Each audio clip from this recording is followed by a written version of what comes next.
Sa stock market, meron lamang 5 outcomes. Break-even, small win, big win, small loss, big loss. 7 years na ako nasa PSE and ang na-realize ko is if I just focus my attention into reducing the instances of the 5th outcome, mas magiging satisfying, mas magiging fulfilling ang aking journey towards financial freedom. Pinag-usapan na natin yung goals and results of my goals last 2024. Nagbunga naman kasi nakapag-invest tayo ng 1 million pesos. So ang tanong ngayon, what's next? What's next after 1 million pesos? So in this video, I will share 13 goals for 2025 that will set myself up for success. Merong financial goals, pero meron ding other goals for other aspects of my life. Ito yung gusto kong tandaan natin as we discuss each of my 13 goals. You don't need to make big, swooping changes to make your life better. Small, consistent habits, okay na yan. Start somewhere small.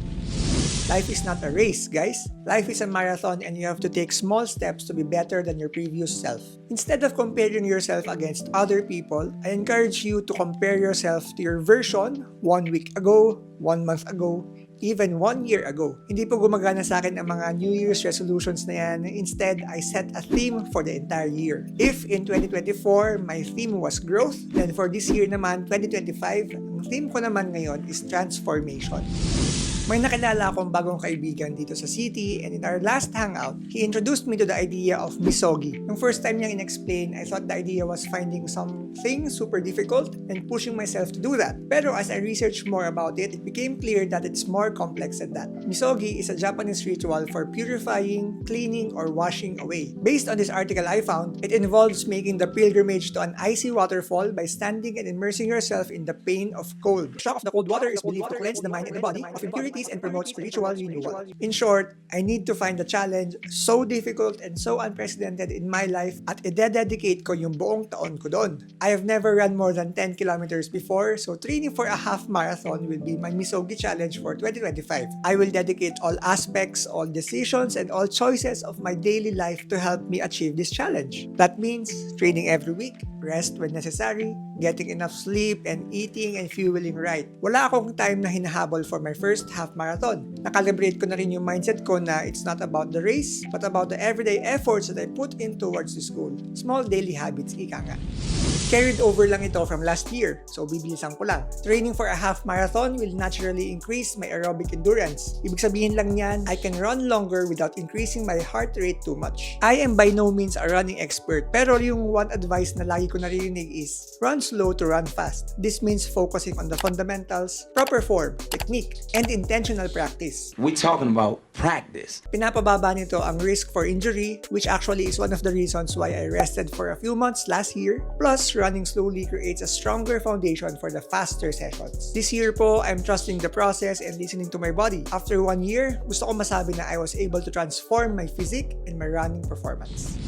If you told me a few years ago na babalik ako sa school in my 3rd decade, hindi ako maniniwala sa'yo. I think enough na yung almost 2 decades of studying. Pero in the last quarter of 2024 po, nagkaroon ako ng motivation to study to increase my value. I'm a software engineer by trade and I'm interested in the financial markets outside of my 9 to 5. Siguro na-pick up itong behavior, itong interest ng Instagram algorithm sometime last year. So it started serving me ads about master's programs. One thing led to another and I was accepted in the Certificate of Financial Technology program sa UNSW in Sydney. Completely online lang naman po ito, so I can still live here in Brisbane while studying. Look, hindi pa ako sigurado if I will take it.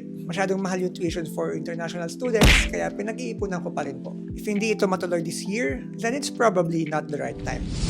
Familiar na kayo with this one, guys. Uulitin ko lang yung goal ko from last year as I try to read a few pages daily to get more information, knowledge, and tidbits of advice from books. May few books na ako nabili from different shops, kaya sobrang haba na ng backlog ko. For this year, I'll keep the genres interesting and mixed again. Hard sci-fi, motivational, self-help, minsan may konting philosophy and stoicism. Last year, may na-realize din ako. Binasa ko yung isang play and I finished reading it pero na-realize kong hindi siya para sa akin. Ginapang ko lang talaga para matapos yung book na yun. As part of my theme na transformation, gusto kong i-upgrade ang technical skill set ko at work. There are 2 ways I will do this. Vertical growth and horizontal growth. Sabi ko kanina, I'm a software developer and my specialty is in web development. My current stack is called Ruby on Rails and Ember JavaScript. Hindi ko na i-explain yan. In terms of vertical growth, gusto ko ma-explore how to deploy and maintain apps in the cloud, which means I need to understand infrastructure, CI/CD tools, disaster recovery, site reliability, etc., etc., etc. In terms of horizontal growth naman, instead na Ruby on Rails and Ember.js, I want to expand my skills to learn other comparable stacks. Instead of Ember, I might explore React or Vue. Instead of Rails, I might explore Django for Python or Laravel for PHP. For this goal, I'm setting a KPI of 6 Udemy courses around these topics. Nasimulan ko ng ibang courses last year pero masyadong mahaba kasi. So this year, I'll make sure na to set time for my learning because it's important to me to be better than my 2024 version. Isa ito sa mga hindi ko na-achieve last year, so I'm simply rolling it forward. Baka tinatanong nyo, anong advantage ng pagkakaroon ng 2 or multiple, for that matter, MP2 accounts? I'm glad you asked. I want to apply the ladder strategy with multiple MP2 accounts. Instead of waiting for all of my invested money to be locked for 5 years, I plan to overlap some of my accounts so I will have the flexibility in the future. Of course, each account would still be locked for full 5 years, pero yung benefit po of laddering is each account will mature in a different year. Okay, to make it simple, let's say I opened 5 MP2 accounts in 2020, 2021, 22, 23, and 24. As the first account matures in 2025, i-reinvest ko lang yon and the process repeats itself. Which means, every year, may magmamature na account. Tapos, kung hindi ko pa naman kailangan yung pera na yun, I'll just keep reinvesting that. I understand na baka extreme example yung 5 MP2 accounts, pero you get the point. Ang main disadvantage naman nito is I will be spreading out my capital and therefore will have lower returns, which is okay with me since I'm after the flexibility. I'll keep this one short, guys.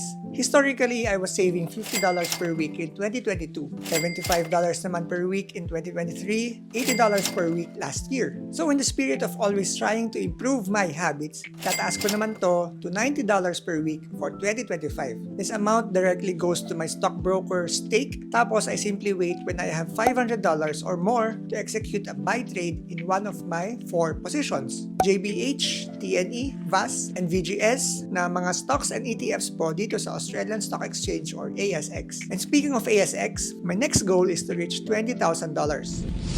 As I mentioned earlier, na-exceed ko yung goal ko last year of reaching 10,000 AUD kasi umabot sa 15,400 yung actual portfolio value by December 31, 2024. I'm practicing the simplest investing strategy in the book, dollar cost averaging. It doesn't matter if mataas or mababa ang presyo ng stock, bibilhin ko pa rin siya. The underlying assumption here, of course, is I strongly believe in the long-term performance of those stocks. If tama yung mga nabili kong companies, then this year should also be a profitable year for my portfolio and I should be able to reach $20,000 in 12 months. Bonus na lang kung better than expected yung performance.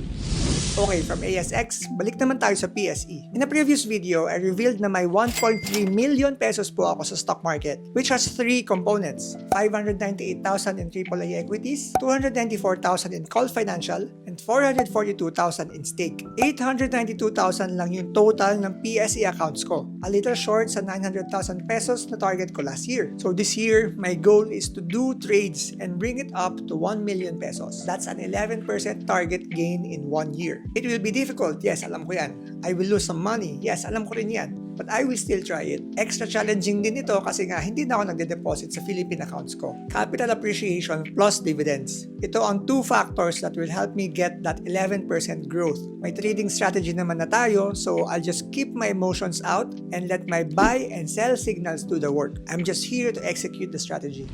So last year, medyo overachieving ako nung dineclare ko na I will try to do 30 long-form videos dito sa YouTube.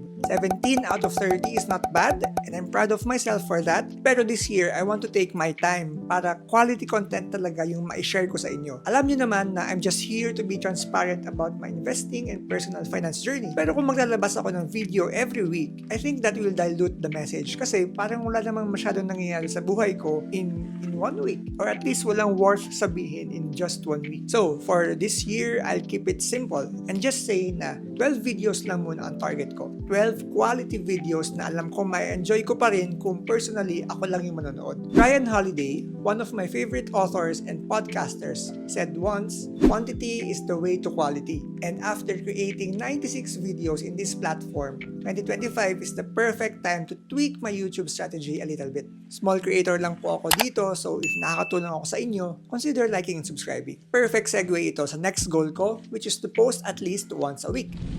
Simple lang ang dahilan ko dito. I learn more from you guys when I create polls and ask questions. Kung makikita nyo sa YouTube feed yung post ko, I encourage you to vote, comment, or kahit like lang kasi nakakatulong yan sa akin to plan my future videos. Pwede rin kayo mag-request ng topics para ma-research ko and see how I can provide more value to this community. Kung hindi mo naman trip mag-comment, bahala ka dyan. Quick story muna tayo. I hate networking. Enclosed space, strangers around me, tapos mapipilitan ako mag-small talk. Sobrang hirap nun. But the last time I went to a networking event, nanalo ako ng PS5 just for playing a Flappy Bird clone. Look, sinuwerte lang ako noon at sobrang liit ng chance na mangyayari ulit yon. But the lesson here is, walang darating na opportunity if I don't put myself out there in the world. One of my biggest fears is to be stagnant at hindi ko na-improve ang sarili ko. And based doon sa other smaller networking events na in-attendan ko last year, panay positive experiences naman yung nakukuha ko. Madali ba mag-prepare, magsalita, mag-interact with complete strangers? Aba syempre hindi, di ba? Mas madali magpaiwan sa bahay at manood ng Netflix. But is that the life I want? At this point in the video, I think alam niyo na yung sagot ko dyan. Okay, last but not the least, ang budol goal ko naman for 2025 is to upgrade my sports watch. In step number 7 of my video about saving 100,000 pesos in 1 year, sinabi ko na hindi kailangan maging unpleasant ang experience mo about saving that amount of money. In fact, in step number 7, we talked about rewarding yourself in 2026 or after 1 full year. This bonus goal is me applying that step to my 2025 goals. Around 3 years ko nang ginagamit itong Garmin Forerunner 55, which is the lowest model in the Forerunner series. Originally po, I wanted to upgrade to one of the highest tier Garmin, either yung Epix or Phoenix. Pero nung kinalculate ko na yung cost and how much I need to save each month, kaya naman, I went back to the drawing board and asked myself, ano nga ba yung realistic na watch na pwede kong makuha without sacrificing the value it could give me? Hindi ko na kayo ibabore sa details at hindi ko na i-compare sa Garmin, pero for this year, I want to reward myself with 2 items. A Coros Pace 3 watch and a Coros heart rate monitor. After rounding up the cost, ang estimate ko ay kailangan ko ng $550. That means I will have to save $45 per month kung sa December ko yan bibilhin. Or I might actually just buy it on my birthday. Consider following me on Instagram for personal life updates kasi ipopost ko dyan kung nabili ko na itong reward. Okay guys, if umabot ka dito, please comment a watch emoji and I'll see you on the next one. Bye-bye!